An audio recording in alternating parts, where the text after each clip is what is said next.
What's up, everybody?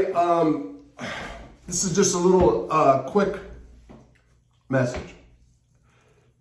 I just hit 1,000 subscribers, and I wanted to thank everybody out there who has subscribed to Convict Inc.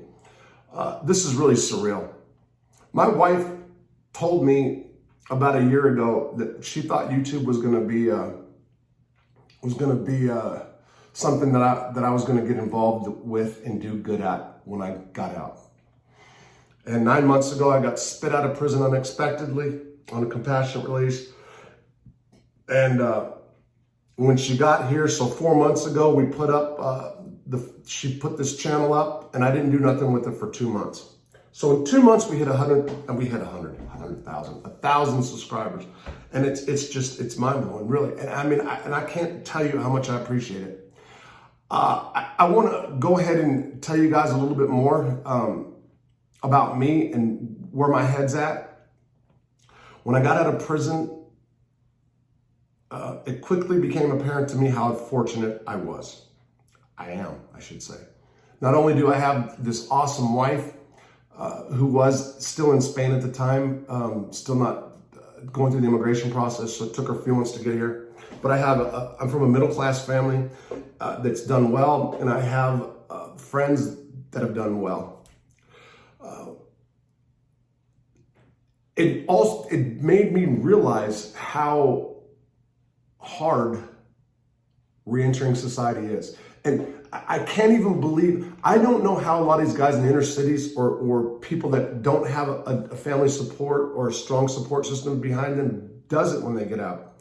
And that really made me start thinking about criminal justice reform, and that's where my heart really is. It's in the arena of criminal justice reform, especially when it comes to reentry needs. The problem is that arena is so big and so broad, you don't know where to start. Then you got so many scumbag organizations that have made buku bucks for themselves, and they want to pretend that they're helping everybody out for 30 years. That very little's changed. The pendulum is swinging now, but so they've got the arena on lock. They've got the whole criminal justice reform thing down, and it's for profit, most of it. Anyway, that's not where I wanted to go. I believe with every ounce of my being that these stories are contributing to criminal justice reform. I know a lot of you guys out there don't care. They it's like, just shut up. Like we told the Dixie Chicks back in the day, shut up and sing. Just shut up and tell your stories, Robert. We don't care about criminal justice reform. We want to hear the raw prison stories. I get it. I totally get it. Most people never go to prison. Most people who do go to prison don't get to experience some of the things that I have and quite a few others like me. I'm just here telling them right now, you know? So we are a part of American history. I'm fully aware of that. I really am. And these stories that I tell that are all recorded are going to go out there in the ether, and they're going to be preserved forever. And I want our prison system to change. I don't think there should be drugs accessible like there is, and there should be people strung out and all these gangs in prison. I don't believe that should be the case. I get people from different countries that are writing me like, man, our country's nothing like this. American prison, you know, it's wild. It's intriguing. I get that, but it shouldn't be. We should be geared towards rehabilitation, punishment, of course, rehabilitation. And I don't ever believe that there should be a sentence without some form of parole. Europe has it down, no more than 30, no more than 20 in most countries. Yeah, we can get into the argument about what to do about the child sex offenders that killed, you know, that's a whole different issue, and maybe Sharia law should be imposed on them or some form of it where, you know, the community takes it into their own hands. That's a whole different subject, okay? But the system that we have, and that's state systems, county jails, they do not work. They don't work. They're broken. And, you know, I got a podcast I haven't started yet. Maybe I'll just focus the podcast on that. I'm going to keep telling these stories as I am. I'm going to keep going forward with just what I'm doing. I don't know if this will change at some point and I'll have to inject some criminal justice reform issues into this. I don't know yet. I've got a lot of stories to tell. By the way, Mom, yes, it's another black shirt, Mother. I got 3 just like this. I think you bought me 2 of them. So 7 more black shirts in the room. Sorry, Mom, got the black shirt, and I know you hate my hat too, but I have it on. Sorry. Also, to the people that are reaching out to me and talking about names or me saying things, maybe you shouldn't say. Look, here's the deal. Almost everything that I talk about is well known within the prison system. It's not like I'm divulging information that's so secret that a lot of people on the street don't know about it, but pretty much every story I tell, people in prison are fully aware of. Or people that were in prison at the time of the time frame, they know this. Look at the comment section. There's guys that have been there with me that remember certain things. Anyway, as far as saying names and putting names out there, you'll see when I'm talking how I stop and pause and I kind of think, should I? Okay, I'm going to keep doing what I'm doing.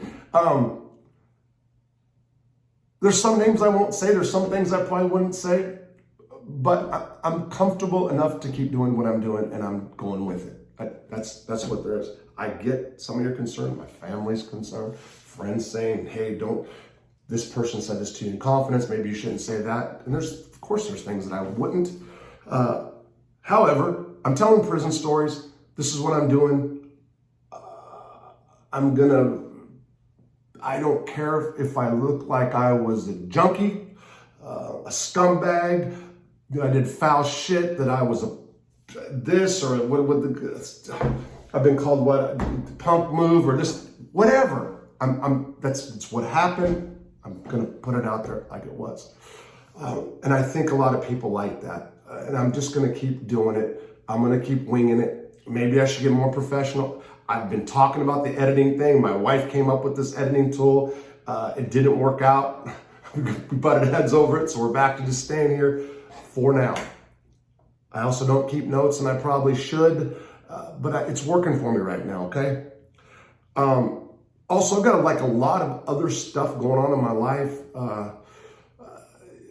I was able to get some property that had these old houses, and there's a bunch of old wood on these 1910 houses, and I was gonna sell the wood and blah, blah, blah, and it's scattered all over my backyard now. I got to get this house remodeled, but don't have enough money. And, there's a lot of stuff going on. I've got family things, but I'm going to keep on keeping on with these stories. I appreciate all of you guys, everything, the comments, keep them coming. People are telling me now, I got a bunch of people writing me private messages saying don't respond to comments. I don't know about that. We'll see. I'll talk to some other people that are in the know. I just don't want people to think I'm not reading them, the good and the bad. And I appreciate it. I do. So real quick, I think your name, I think it was Anita. You asked me what I brought home from prison. Notes. So right now, before my wife just called me and said you hit 1,000, I didn't know. She's the one that informed me. Jeff, you did too. Thank you. I got that message a minute ago. Before my wife called, I was looking and trying to find some paperwork about an Aryan Brotherhood story I'm getting ready to tell. And Anita, you asked me what I brought home from prison and what it looked like. Let me show you something. Let me show you guys something. So here's what I brought home from prison, and look at the shape it's in. You can tell I've been digging around. All of that. See all those papers, those tubs? That was all the stuff I brought home from prison, including this right here and that down here. So didn't find the letter I was looking for. Didn't find what I was looking for. And yeah, so I'm going to go ahead and with the story anyway. Kind of bummed. So thank you. I appreciate it. And after I tell my stories, I think I'm going to try to either get under the house today with my friend who's already called and blown up my phone saying we were supposed to do this, or I might start stripping some of this wood. See that wood? 1910. The houses were 1910, all that wood's from. And I hate this yard for being such a mess. I've got it all messed up. Oh, man. Anyway, I just wanted to show you guys that because people have been asking about my life. Go ahead and give it to you. All right, guys, thank you. I'm gonna do a story about the brand in a minute.